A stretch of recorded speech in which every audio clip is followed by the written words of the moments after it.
UTS Statistik.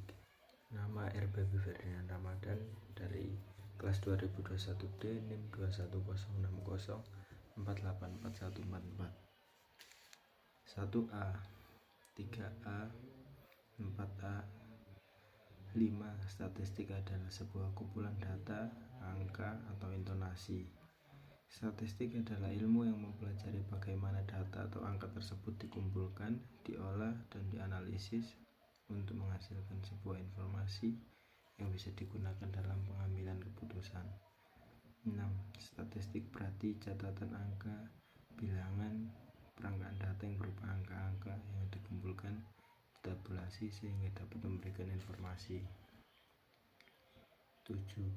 Contoh penerapan statistik: data kepemilikan kendaraan dalam suatu daerah, data kependudukan dan perekonomian, data kependudukan suatu desa didapatkan melalui survei. 8. Variatif, reduktif, dan generalisasi. 9. Variatif sebagai bentuk dasar bahwa kenyataan seorang penelitian dihadapi oleh berbagai persoalan atau gejala yang bermacam-macam, baik dalam bentuk, tingkatan, dan jenis. Reduktif hanya sebagian dari keseluruhan kejadian yang hendak diteliti. Generalisasi sekalipun dilakukan terhadap sebagian kejadian yang diteliti. 10. Ciri-ciri statistika. Pertama, berhubungan dengan angka. Yang kedua, objektif. Yang ketiga, universal. 11. Hanya memberikan informasi mengenai data yang dipunyai dan sama sekali tidak menarik inferensi atau kesimpulan apapun tentang gugur induknya yang lebih besar.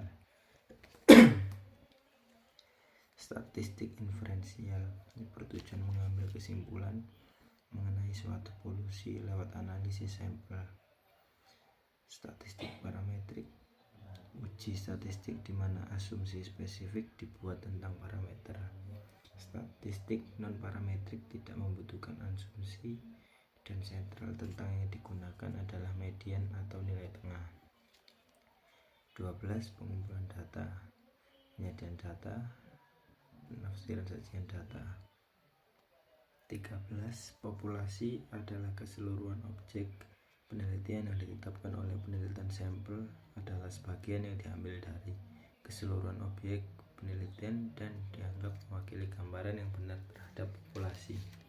Populasi konsep yang memiliki kerjasama nilai. 14. Skala data, skala nominal, skala ordinal, interval, dan rasio. Skala rasio, skala data dengan kualitas tertinggi. Skala interval, kuantitatif dalam arti dapat mengukur perbedaan antara nilai-nilai. Skala ordinal mengukur tingkat kepuasan, misalnya perusahaan menyebarkan survei kepuasan dengan pilihan. Skala deskriptif tidak saling penyuduan lawan dan dari kontinu. 15. Prosedur yang digunakan dalam penyelesaian data yang diliputi pengumpulan, pengorganisasian, peringkasan, dan penugasan data. Pengorganisasian data merupakan kelompokan data dengan tujuan mempermudah memahami mengenai cara. 16. Konsep penyajian tabel, penyajian data ke dalam bentuk kolom-kolom untuk mempermudah pengelompokan data. Konsep distribusi frekuensi, sebuah daftar tabel atau diagram yang menunjukkan frekuensi berbagai kejadian dalam suatu sampel. 17. Data besar, kumpulan informasi yang besar dan beragam yang akan terus berkembang. Data kecil, kumpulan informasi yang kecil dan beragam yang akan berkembang. 18. Sekumpulan keterangan atau fakta yang dibuat dengan kata kalimat. Sumbu data. 19. Berisi nilai-nilai hasil bagi antara frekuensi kelas dengan jumlah pengamatan serta menyatakan proporsi data yang terletak pada suatu kelas internal dan data yang diperoleh. 20. Grafik garis atau diagram merupakan suatu garis lurus yang menghubungkan titik tengah data, dan data-data lainnya. Diagram barang umumnya digunakan untuk menggunakan nilai suatu